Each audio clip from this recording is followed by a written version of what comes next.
Imagine a world where Napoleon Bonaparte, the great French military strategist, didn't die in 1821, but instead lived to lead France in World War I. It's a fascinating thought, and one that raises so many intriguing questions about how the course of history might have been altered. Today, we're going to explore one of the most compelling what-ifs in history. Would Napoleon have won World War I? It's a question that gets to the heart of military strategy, leadership, and the nature of war itself. Napoleon is widely regarded as one of the greatest military minds in history, and it's fascinating to consider how he might have approached the complexities of modern warfare. But before we dive in, it's worth acknowledging the central challenge of this thought experiment. Napoleon was a product of the Napoleonic Wars, a time of cavalry charges, muskets, and limited industrialization. World War I, on the other hand, was a conflict defined by machine guns, tanks, aircraft, and trench warfare. How would Napoleon's strategies, forged in the fires of 19th century warfare, have adapted to the unprecedented brutality of the 20th century? Napoleon and modern weapons. Napoleon's genius lay in his ability to innovate and adapt. If given access to the technological advancements of World War I, it's likely he would have embraced them fully. Tanks, for instance, were underutilized in their early days, often deployed piecemeal without proper coordination. Napoleon, with his appreciation for combined arms tactics, might have pioneered the massed use of tanks supported by infantry and artillery, creating breakthroughs in enemy lines that were impossible with traditional methods. For example, consider the Battle of Passchendaele in 1917, where British forces struggled to advance through mud and German defenses, leading to massive casualties and little territorial gain. Napoleon, understanding the importance of logistics and terrain, might have implemented an entirely different approach, waiting for better conditions, concentrating his forces, and using tanks in conjunction with carefully planned artillery barrages to overwhelm German positions. Air power and strategic bombing. Napoleon's emphasis on dominance and psychological warfare suggests he would have made early and effective use of air power. During the Battle of Verdun, the French struggled to hold their ground against relentless German attacks.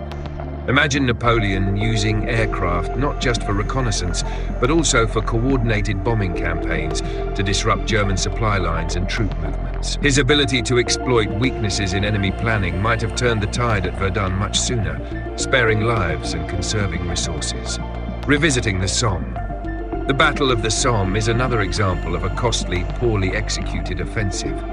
British and French forces suffered enormous losses due to outdated strategies and a lack of coordination between infantry, artillery, and emerging technologies.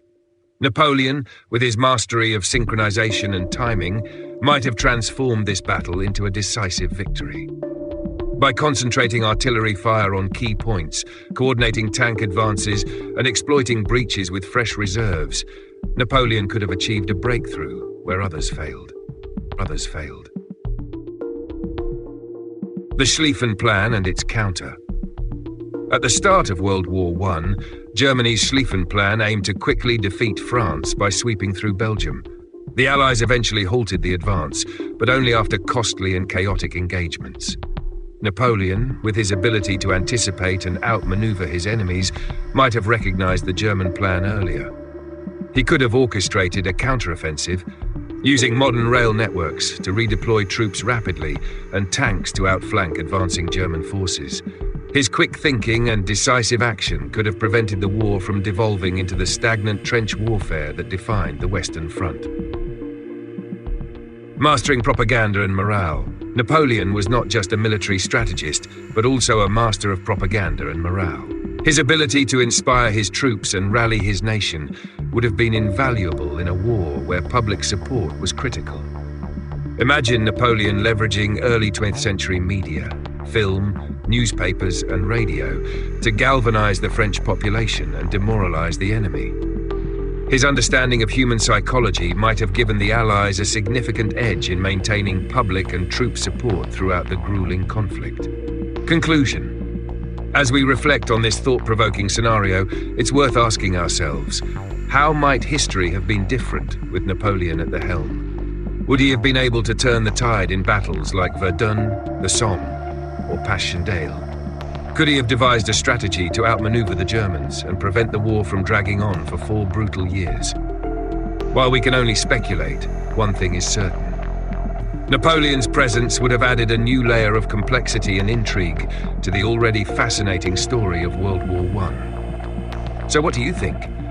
How do you think Napoleon would have fared as a military leader in World War I? Share your thoughts in the comments below and be sure to check out our other videos on alternate history and military strategy.